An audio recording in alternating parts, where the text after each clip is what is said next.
wabarakatuh. Selamat Jumat yang penuh berkah ini. Kita mulai lagi ya, bincang pagi, titik balik perubahan. Sebelum kita awali kelas kita pagi ini, kita berdoa dulu sebagai wujud kesyukuran atas nikmat, rahmat, dan kepahaman dalam mengikuti kelas kita pagi ini. Berdoa silakan. A'udzubillahi minasyaitonirrajim. Bismillahirrahmanirrahim. Rabbi zidna ilma warzuqna fahma birahmatika ya arhamar rahimin. Amin. Pagi ini kita masih melanjutkan transendensi Mbak Eni kemarin. Mbak Eni monitor? Ya. Assalamualaikum, Mas. Oke, Assalamualaikum, monitor. Waalaikumsalam, Bang. Oke, kemarin kita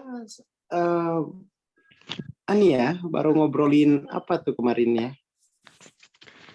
Kemarin masuk di tentang itu, Bang. Masuk di 20 ya? Ya, 20-30 itu, Bang. Oke, kita lanjut. Oke ya, sebelum kita mulai, bismillahirrahmanirrahim. Assalamualaikum warahmatullahi wabarakatuh. Selamat pagi ya, teman-teman. Pagi ini kita masih lanjut dengan Bu Eni dari Jawa Timur. Ya. Dari Jawa Timur aja biar. Dan ini kita pagi ini hampir 200 nih ya pesertanya. Antusias sekali nih yang ingin memahami lebih detail ya. Memahami lebih detail soal bagaimana sih kesayaan itu. Dan memang ini akan menjadi concern kita di PCI bahwa yang harus kita perhatikan dalam dalam setiap fenomena itu adalah progresif kesayaan ini gitu. Itu yang paling pokok. Karena gimana kesayaan itu dia mengandung. Jadi kesayaan, kita tulis dulu ya. Kesayaan ini mengandung muatan energi spiritual, mengandung muatan energi ilahiyah. Maksudnya energi inilah yang akan mengorganisirkan dirinya dalam kehidupan. Bayangin kalau kesayaan itu mengandung muatan energi 20. Kecil sekali. Itu bisa destruktif pada tubuh, dampak dari energi 20 ini.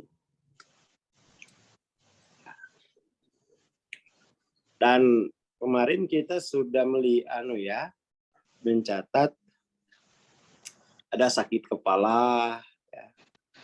Kemudian tidak menjadi diri sendiri, dan mulai mempertanyakan apa gunanya rumah tangga ini, gitu ya. Mulai ke sana, gitu ya. Itu sebenarnya adalah contoh-contoh bagaimana muatan energi kesayaan itu tampak sebagai realitas. Ini contoh yang paling simple. Contoh yang paling simple ya. Jadi yang 3 ini contoh bagaimana peragaan energi kesayaan. Kan itu muncul sendiri gitu ya. Jadi perasaan-perasaan bahwa keluarga ini apa gunanya, bahwa saya tidak pernah jadi diri, itu kan sesuatu yang dari dalam.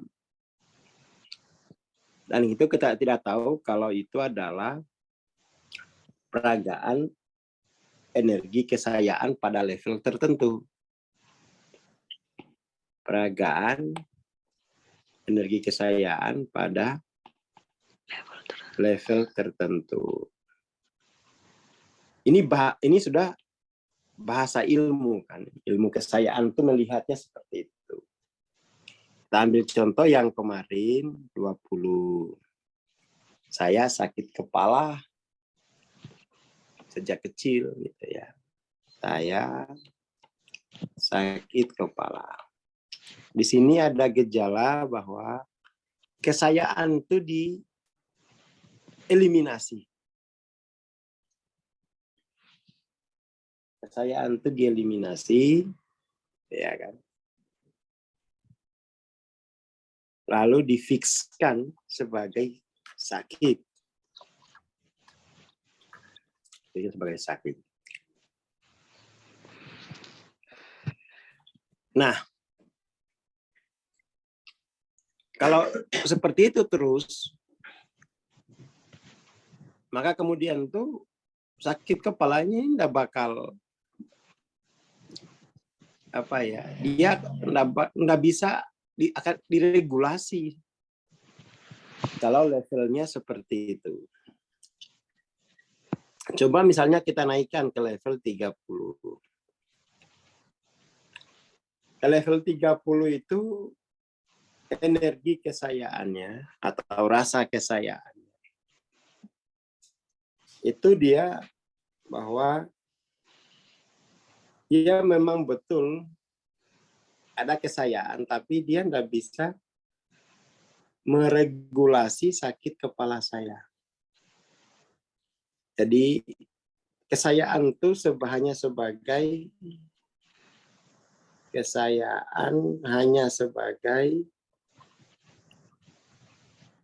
epifenomena gitu ya.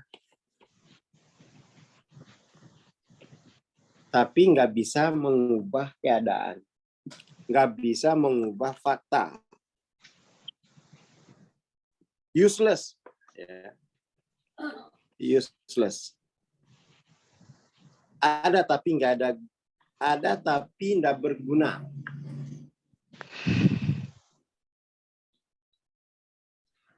Itu 30. Ada tapi tidak ada gunanya. Itu namanya useless.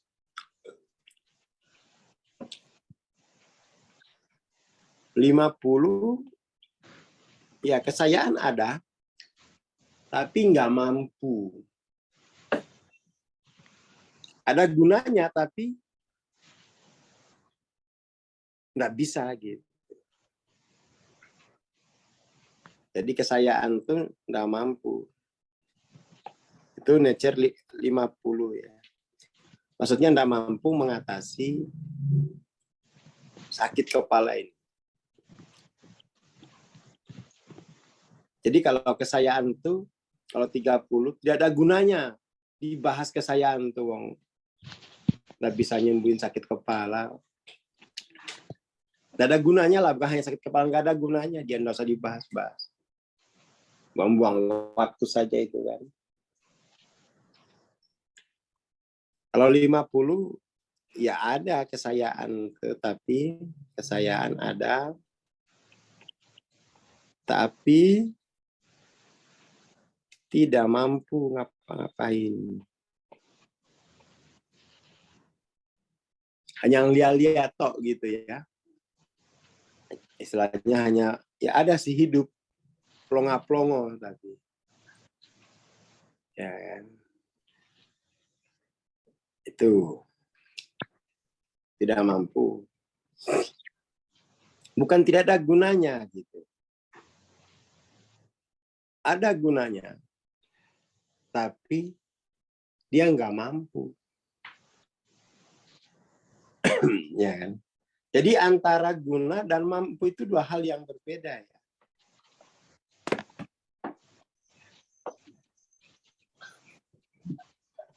Nah, seperti misalnya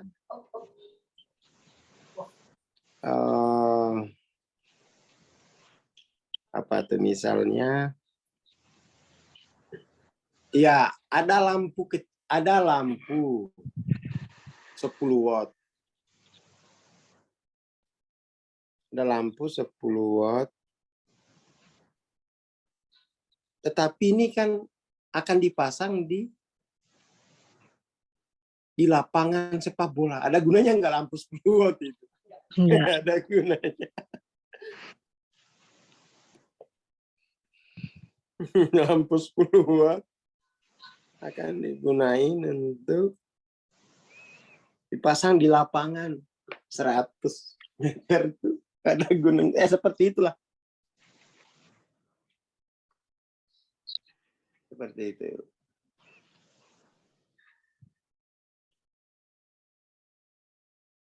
Ya.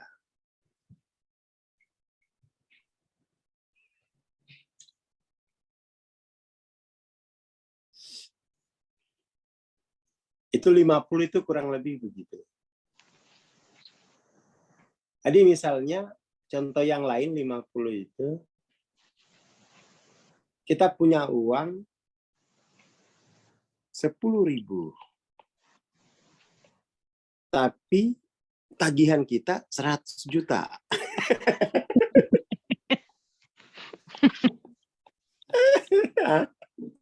Ya nggak ada gunanya gitu. Nggak ada gunanya. Apa nggak mampu gitu, bukan nggak ada gunanya, ada gunanya tapi nggak mau, nggak, ya nggak mampu gitu. 10.000 ada gunanya nggak? Ya ada gunanya. Lampu 10 watt ada gunanya, ada, tapi mampu nggak untuk mengatasi ini? Sangat-sangat tidak berarti. Ya kan?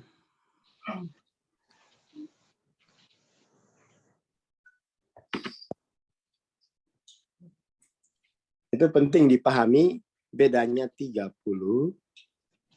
dan 50. 50 itu ada nilainya, tapi enggak. Ada nilainya, tapi apa ya? Ada nilainya dia 10.000. Hanya saja ini tagihannya 100 juta gitu. Bukan hanya nggak cukup ya. Kalau nggak cukup tuh 50 juta. Kalau nggak cukup tuh tagihannya 100 juta. Kemudian tuh ininya Uangnya 50 juta itu nggak cukup. Tapi kalau tagihannya 100 juta, nilainya 10.000 itu apa? Nilainya ada, tapi itu sebenarnya apa? Tidak berarti. Tidak berarti. Nah, tidak berarti. Ya. Sip, bagus pertemuannya. Tidak berarti, tidak artinya nilai 10.000 pada tagihannya 100 juta ini. Gitu. Ya, tidak berarti. Apaan sih Bang ngomong kesayaan? Orang saya itu udah panu saya udah 50 tahun nggak sembuh-sembuh. Tidak berarti. Dan itu kalau ini ya 50 itu seperti itu. Ya, ada nilainya tapi tidak berarti sama sekali. Tidak berarti sama sekali. Nah, itulah yang dirasakan oleh orang-orang yang belum kenal, belum pernah mengalami pengalaman neotik ya, pengalaman neotik terhadap kesayaan itu.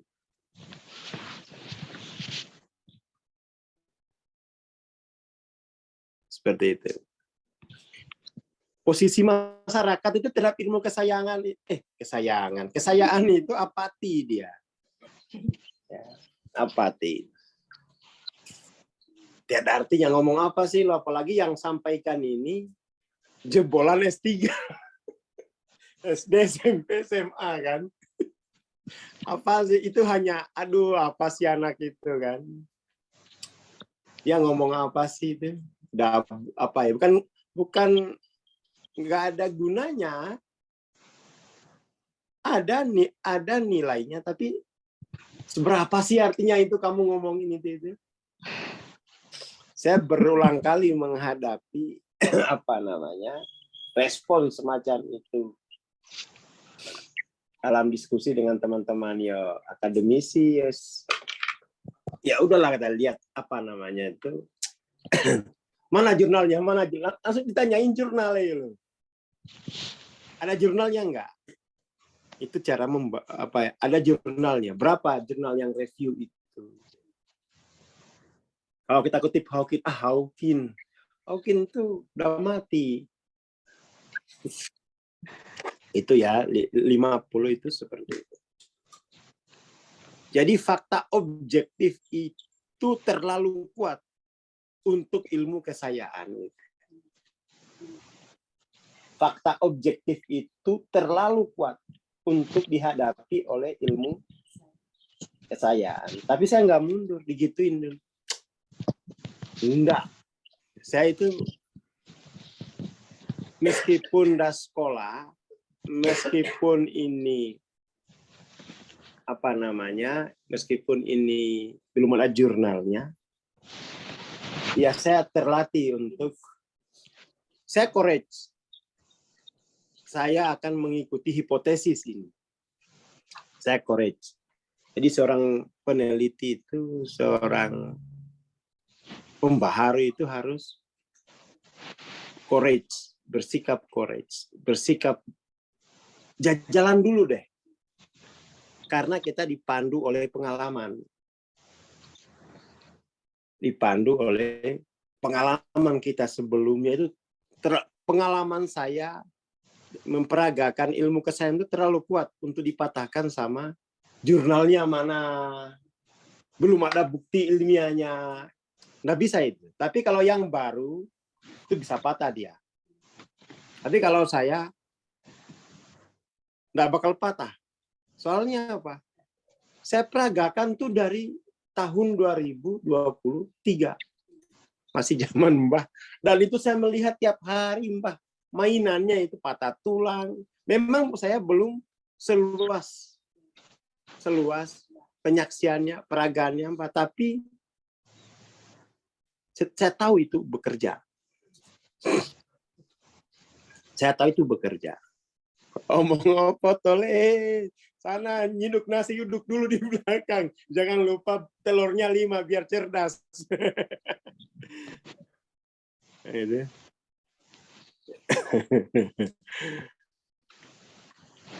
Saya nggak pernah mundur tuh. Nggak pernah mundur walaupun ini ilmu ini pseudoscience. Oke. Oke gitu. Saya hanya butuh waktu untuk memperlihatkan ini bahwa ini itu lebih kuat daripada obat-obatan. Dan itu saya pernah melihat peragaan langsung ya. Orang-orang yang memahami ini itu banyaklah. Terlalu banyak dari zaman Mbah sampai zaman saya sendiri. Jadi tidak bakal bisa dipatahin sama cibiran atau sama pandangan sinis orang lain itu. Karena saya tahu memang bahwa kesayaan ini memang sifatnya itu sebagai energi potensial. Energi potensial ini memang harus dikelola dia melalui proses kontemplasi. Jadi orang gagal memperagakan kesayaan misalnya pada level energi 10 pangkat 500 karena dia gagal kontemplasi saja. Bukan kesayaannya yang gagal, tapi mengelola energi kesayaan ini dia belum mastering. Dia nggak bisa. Bukan berarti dia nggak bisa, lalu kemudian itu saya mengabaikan pengalaman mengelola energi potensi kesayaan ini. Saya memperagakannya hampir tiap bulan dalam kehidupan sehari-hari. Gitu. Sehari-hari.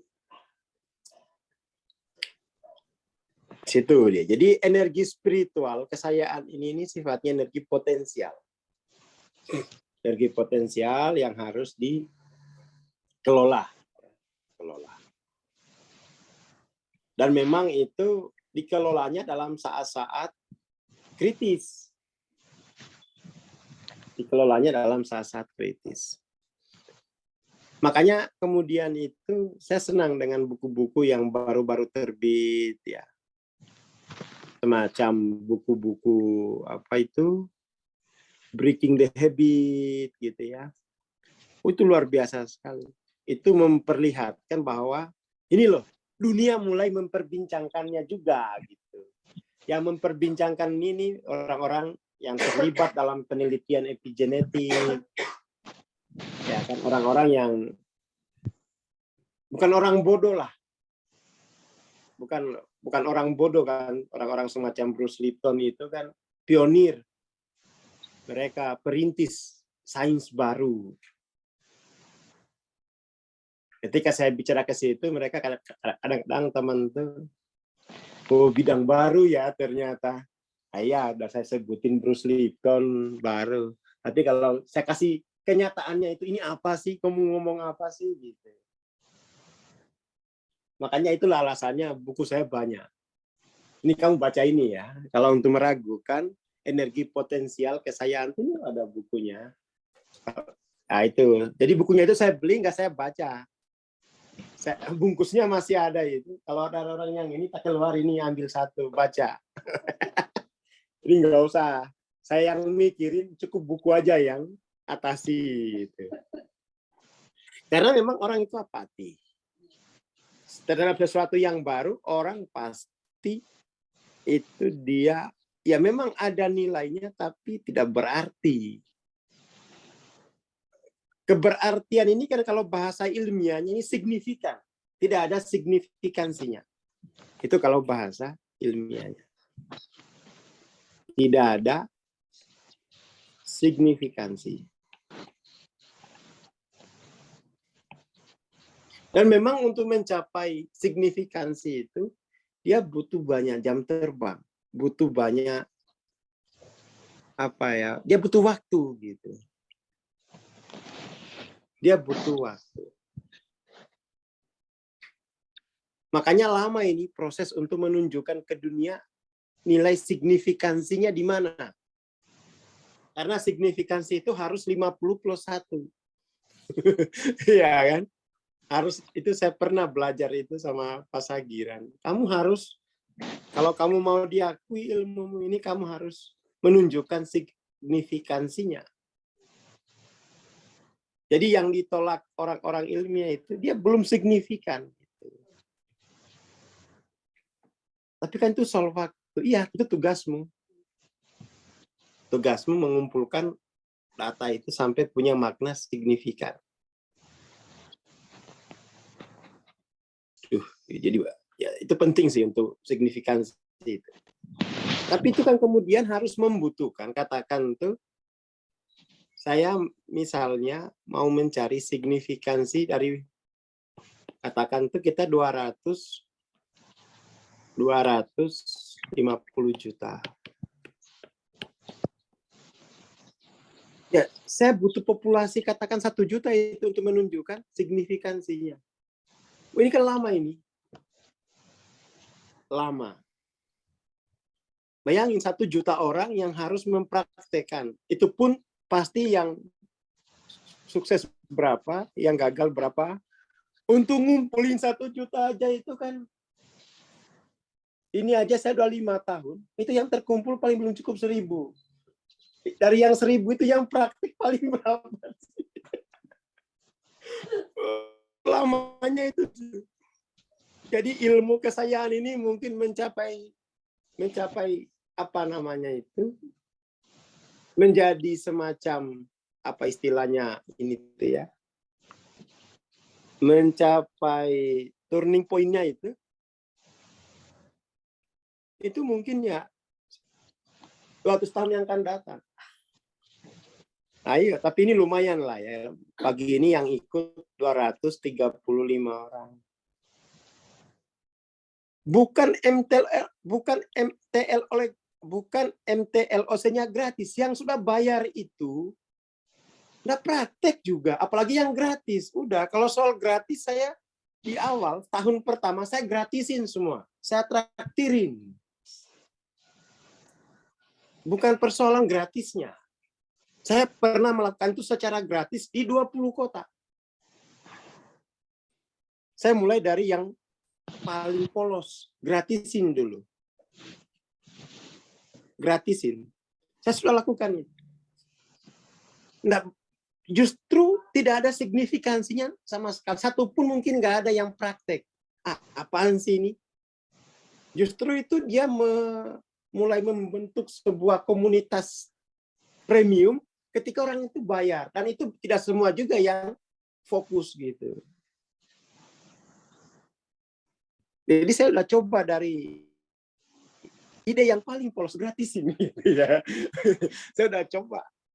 Dulu kalau nggak salah itu di grup itu kalau berapa ya? 1000 lebih lah yang coba gratis itu.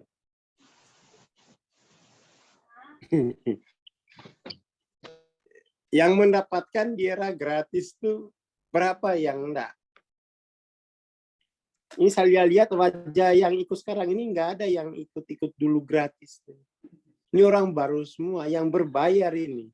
Semangat dia karena mahal, ada nilai ekonominya. Ini aku pintar ini, saya bisa sembuhin apa itu tulinya pasangan saya itu kalau diomongin nggak ngandel gitu.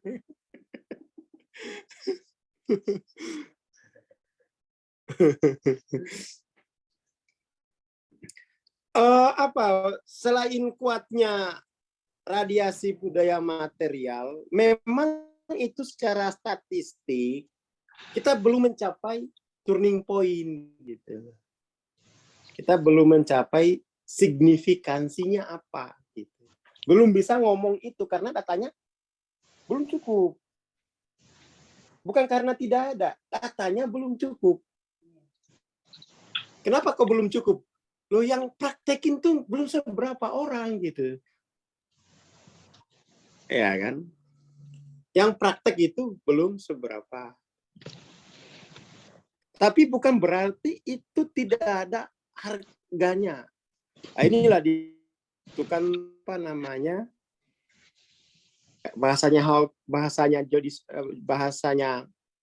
apa namanya? Bahasanya Greg Braden itu dibutuhkan perintis, satu orang saja perintis yang courage, maju terus, pantang mundur, ojo mandek, gitu ya. Hanya dibutuhkan satu jiwa yang begitu. Nanti itu dia akan menjadi medan yang akan membuat arus baru. Jadi ini sebelum kita bilang signifikansi, kita harus bikin arusnya dulu. Saya udah dilatih sama mentor saya itu. Kalau kamu menjadi membawa perubahan, jangan langsung lihat signifikansinya. Bikin arusnya dulu. Bikin arusnya. Jangan langsung bilang ini arusnya ini bisa memutar, bisa mendorong kapal pesiar. Jangan dulu. Itu kalau sebelumnya signifikan itu arusnya itu sudah bisa ngangkut kapal pesiar 20 gitu. Bikin dulu kalinya. Yang penting kamu tahu sumber mata airnya kan gitu. Yang penting kamu tahu sumber mata airnya. Itu nanti akan jadi arus besar di kemudian hari.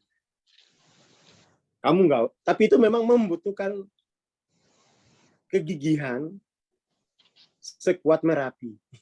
Ya. Itu kamu harus apa? Kamu harus mendapatkan spiritnya itu dari Al-Holik, Al-Bari, Al-Musawir.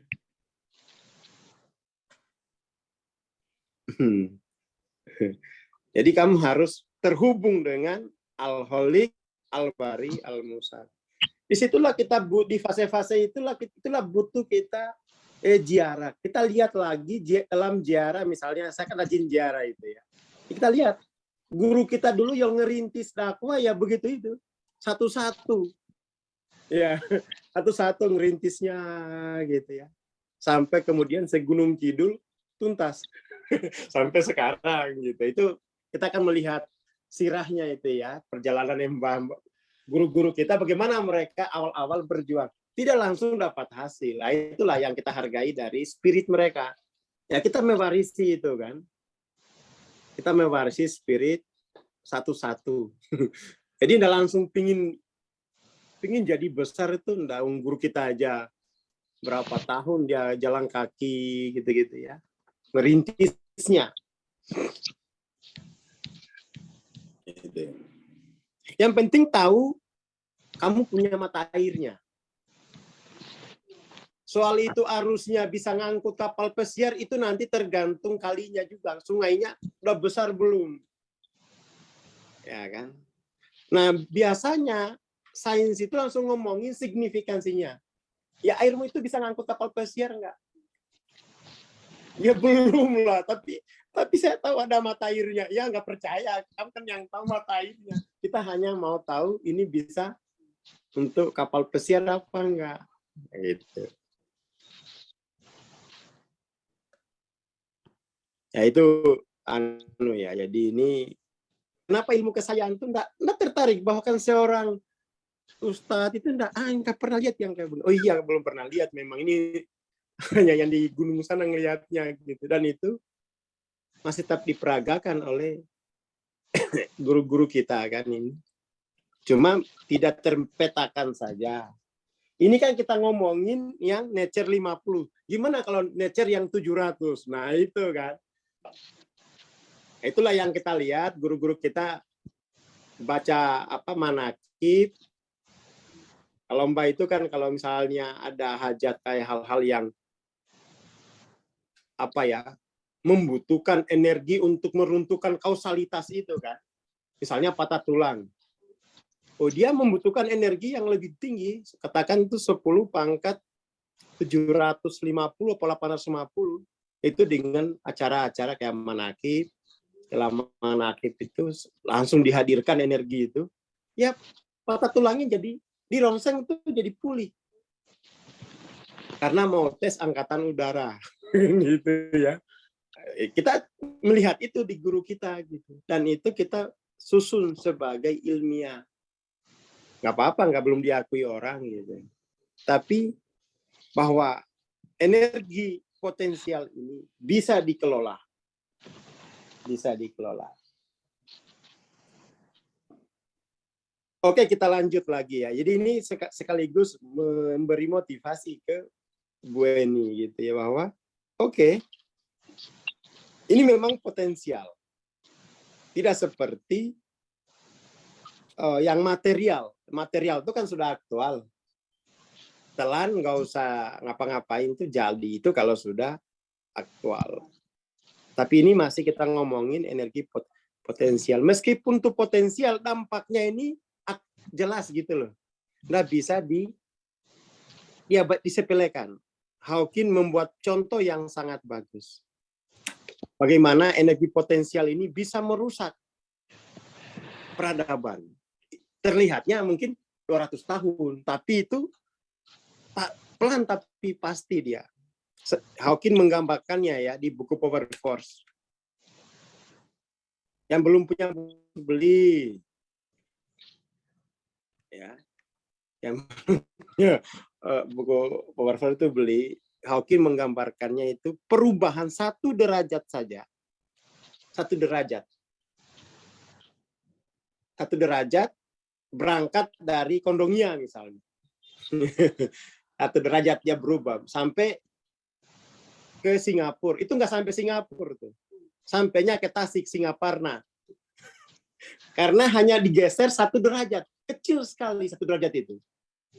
Tetapi itu kalau waktunya lama, itu bisa memberikan dampak yang besar. Jadi energi potensial ini membutuhkan waktu untuk melihat dampak besarnya. Nah, itu kuncinya. Itu ada ditulisin di buku Power versus Force. Di buku TLOC juga ditulis begitu. Dia membutuhkan waktu untuk melihat dampak yang besar.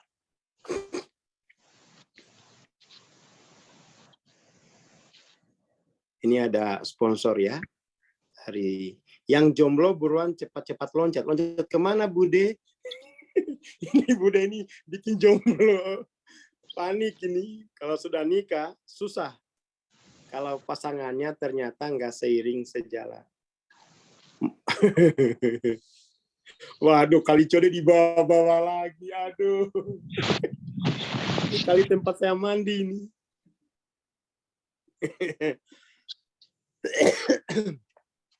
Oke, jadi ya masyarakat pasti melihat ini penuh dengan energi apati. Kalau yang 238 ini udah nggak apati lagi. Apa ya, 238 ini melihatnya, ya ini ada mata air baru katanya. Katanya ada mata air baru. Tapi kalau yang sudah mau lebih serius, dia udah beli pacul, udah beli macam-macam lah eskapator untuk menggali mata airnya gitu. Tapi kalau yang Mas lihat itu masih katanya nunggu dulu. Ya nunggu Mas Imam dulu kemana-mana naik jet privat, baru saya mau ikut MTLOC.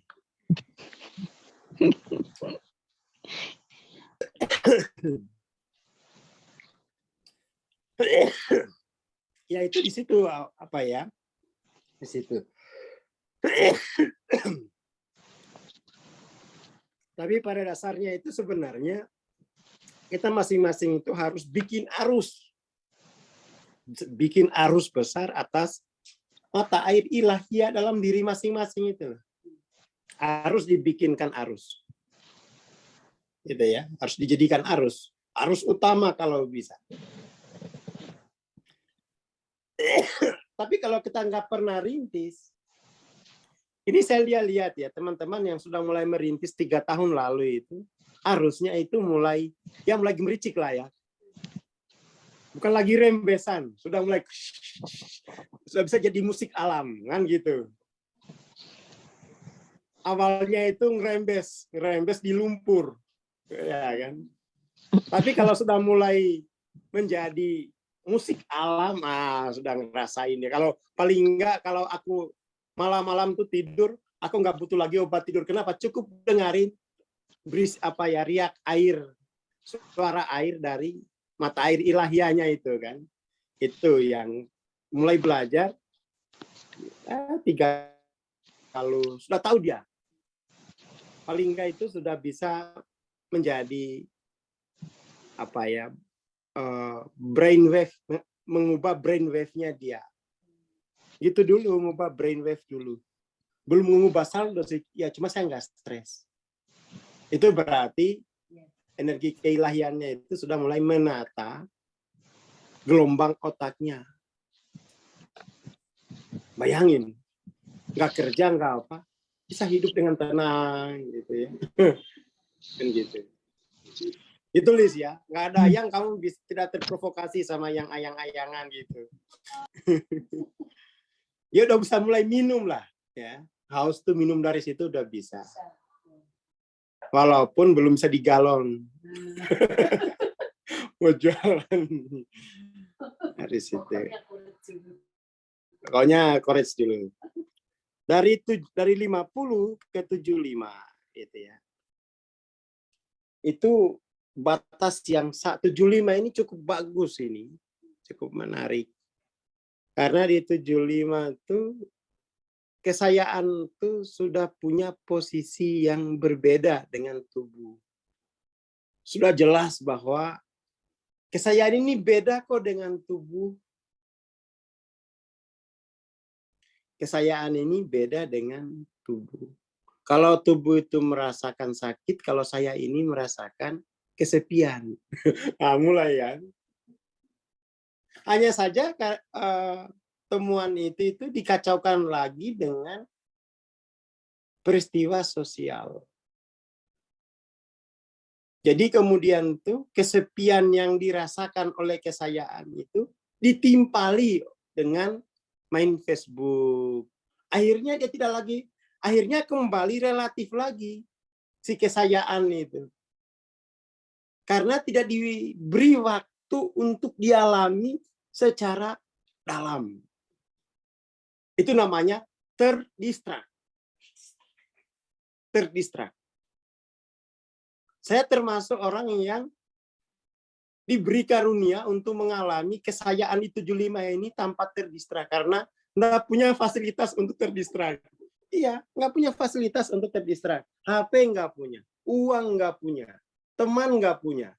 Jadi mau terdistrak sama apa? Hadapi kenyataan penderitaan batiniamu. Nah, anak-anak sekarang itu belajarnya 1 jam, terdistraknya 1 tahun. Ya gimana mau cepat itu mau mendapatkan harus belajarnya 1 hari, terdistraknya 1 tahun. Nggak punya akun medsos saya dulu. Saya tutup semua. Udah stop. Jangan distrak dirimu untuk menghadapi kenyataan batiniam. Jangan distrak dengan main-main HP. Siap, Mbak. Kalau punya uang gimana? Ambil saja buat makan. Yang lain kasihkan, biar kamu nggak terdistrak. Soalnya punya uang pernah ke diskotik. Lama sekali. Ya. Semangat belum? Jangan terdistrak. Kita akhirnya itu tidak mapan, tidak jelas, tidak kuat melihatnya karena kedistrak terus. Ini orang tua yang nitipin anaknya belajar gini, jangan dikasih uang jajan yang banyak. Yang penting bisa makan dia. Makannya aja jangan yang enak-enak. Udah kasih tempe sama daun pepaya itu udah cukup. Kasih sambal, kasih kecap udah cukup.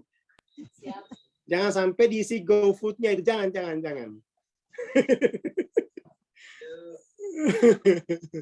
Biar dia tahu betul rasanya penderitaan batin gitu. Sekarang itu kan penderitaan batin itu tidak terlalu banyak dialami karena gampang banyak pelariannya. Banyak terdistrak. Akhirnya waktu yang diperlukan untuk menyelami itu lama. Bukannya bodoh, terdistrak aja gitu. Akhirnya nature penderitaan itu yang hanya 8 bab, 20, 30, 50, 75, 100, 125, 150, 175, hanya 8 bab, itu seumur hidup nggak tuntas. Karena terdistrak terus. Makan roti jarang-jarang. Ya. Jadi 8 bab ini usahakan itu tuntas 3 tahun lah ya. Dan itu harus dijalani. Soalnya ini nggak pernah selesai gitu. Akhirnya selesainya dialami kembali di usia 60. Wah, itu udah boyoan semua itu. Mau belajar aja 2 jam. Aduh Bang, ini kalau belajar 2 jam, pijatnya 20 jam. Nah. Jadi di 75 ini harusnya itu bahwa saya bisa bedain loh. Kesayaan itu tidak sama dengan tubuh. Kalau kesayaan itu ngerasa lapar, kalau tubuh itu ngerasa lapar, kesayaan itu merasa kecanduan. Nah, itu dia harus mengenali craving. Itu kesayaan. Craving. Dari situlah kemudian dia punya bisnis dalam hidupnya. Saya mau tuntaskan penderitaan diriku. Ketika dia mampu memahami penderitaan 1 orang, esensinya dia telah memahami penderitaan 8 miliar manusia plus 1 yang mau lahir hari ini. Nah sekarang itu anak-anak itu dia tidak mau menyelami penderitaan dirinya. Padahal ketika dia menyelami penderitaan dirinya, dia sebenarnya telah menyelami penderitaan 8 juta umat manusia saat ini. Penderitaan manusia sebelumnya dan akan sama saja karena esensinya sama. Melalui Nijar, kita bisa tahu penderitaan seluruh manusia di planet bumi dan planet Konoha. Ya, itu poinnya. Jadi teman-teman perlu investasi. Kalau mau betul-betul mau menyelamatkan kemanusiaan ini, selami penderitaan pada dirinya saja. Itu pesan dari Mbak itu saya, selami dirimu. Kamu nanti paling banyak dibutuhkan oleh kemanusiaan di masa depan kalau kamu betul-betul proyek ini kamu terima sebagai proyek masa depan gitu.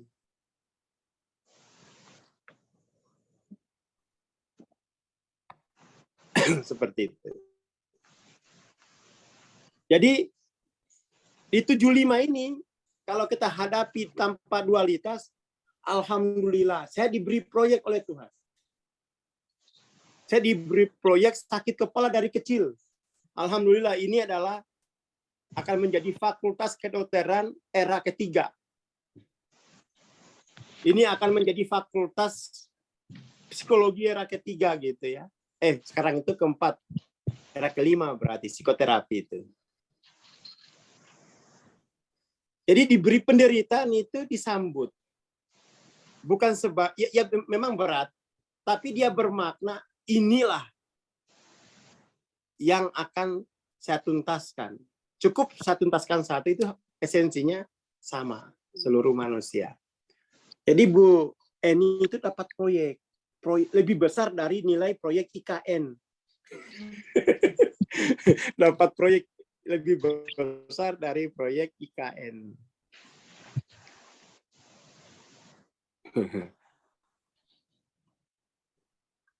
Fokus. Sebenarnya apa ya, sejak 2018 itu mungkin ya sudah ada tarikan. 2018 saya udah ketemu Bu Eni di Malang. Kita udah kopdar-kopdaran kok di Malang. Tapi memang tarikan distraknya, godaannya itu. Coba kalau dari 2018 itu, wow, udah jadi mastering internasional antar galaksi ya. Tapi seangkatan cuma saya yang bertahan, Bang. Nggih? Yang seangkatan cuma saya yang bertahan di sini. Betul. Betul. Alhamdulillah, ini pada Pak Suhadi ya. Alhamdulillah saya dapat proyek pusing mulai tahun 83. Loh, saya itu belum lahir 83 itu. Saya masih di punggung ayah saya sebagai cairan pelumas tulang punggungnya. Saya belum lahir nih Pak Hadi. Iya, ini perlu. Kesayaan ini perlu digarap. Gitu. Dan itu sekali digarap sampai mastering. Dan saya itu meskipun saya itu nggak pernah kuliah, nggak pernah saya ngikutin lisensi pelatihan luar negeri, pede aja bahas kesayaan. Kenapa? Oh, ini memang saya teliti. Sanatnya ada dari Mbak. Oh, tak kirain dari Amerika lah. Kepedulinya sanat Amerika. Wong ini kesayaan tuh, nggak di Amerika, nggak di Amerika, di Amerika ya sama. Justru yang di Amerika ya malah belum ngebahas gini-ginian. Ya kan? Jadi fokus dulu, kita tahan dulu ke 75 pagi ini. Oh, ini ternyata masalah yang saya hadapi ini. Inilah titik tolak saya membawa saya pada ilmu marifat kesayaan. Marifatun nafs, marifatullah. Punya alasan historis, jadi alasan historis nanti. Nah, seperti itu. Jadi ini di 75 ini nanti itu Bu Eni perlu betul-betul tajam membedakan. Tajam memberi garis batas. Mana sensasi fisik, mana pengalaman batinianya, pengalaman kesayaannya. Beri garis batas. Itu titik awal kesembuhan tuh kalau sudah tahu pokok masalahnya itu apa. Organis atau psikis. Beri dia garis batas. Wah, ini guru bahasa Arabnya sudah datang ya. Oke, jadi pagi ini kita naikkan sedikit ke 75. Beri batas yang tegas antara fisik, pengalaman fisik dengan pengalaman kesayaan. Melalui apa memberi batas tegas? Penderitaan. Kalau di barat ya dibedain, kalau fisik biasanya kan pain. Kalau kesayaan ini suffering gitu ya. Tapi ini harus distabilo sendiri dalam pengalamannya. Ketika sakit kepala, mana sakit kepalanya, sensasi sakitnya, mana sensasi sakit kesayaannya gitu. Itu dibedakan. Setelah itu terbedakan, enak sekali nggarapnya itu. Sudah ketemu pokok persoalan. Dari situ kemudian nanti dia bisa bersaksi jujur. Oh iya, setelah saya atasi dimensi kesayaannya, selesai sakit kepalanya. Setelah saya atasi dimensi kesayaan. Minum obatnya jalan. Iya memang minum obatnya jalan. Tapi saya ngatasi dimensi kesayaannya. Itu menjadi berubah dampak obat itu. Jadi tidak harus diversuskan. Tapi yang penting kita tahu setelah menambah perlakuan pada dimensi kesayaan, bagaimana perubahannya. Kan gitu. Jadi ini tugasnya Bu Eni, itu memberi batas tegas. Marking yang jelas.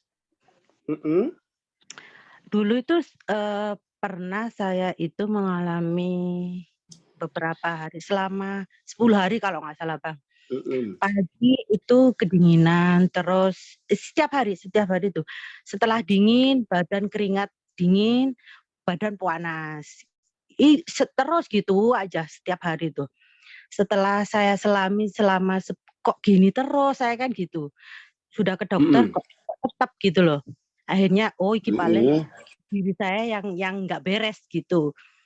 Akhirnya saya coba menyelami, ternyata ketemu bahwa di usia waktu itu kan tepatnya di usia saya waktu 41, menginjak 41-an lah. Itu tepat hari kematian ibu saya di umur itu gitu. Saya kematian saya gitu.